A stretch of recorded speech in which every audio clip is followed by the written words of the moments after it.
ஹாய்ங்க. இன்னைக்கு நம்ம வீட்டில் தயிர் குழம்பு, முருங்கைப்பூவும் முட்டையும் போட்டு பொரியல் பண்ணியிருந்தோம்.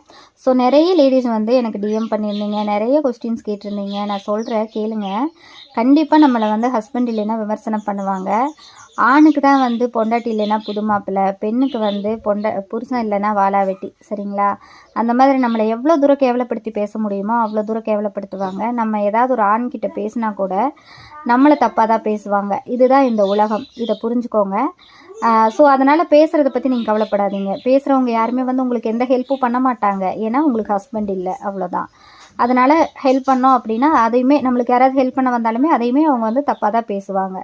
ஸோ பேசுகிறவங்கனால நம்மளுக்கு எந்த பிரயோஜனமும் இல்லை. உங்கள் வேலை என்னமோ அதை கரெக்டாக பாருங்கள். இதுக்கிடையில் வந்து நான் ஆதரவு தரேன், நான் அன்பு தரேன், நான் பாசம் தரேன்னு யாராவது வந்தாங்க அப்படின்னா கண்டிப்பாக நம்பி ஏமாந்துடாதீங்க. ஏன்னா என்னோடய ஃபீல்டில் நிறைய பெண்கள் பார்க்குறேன்.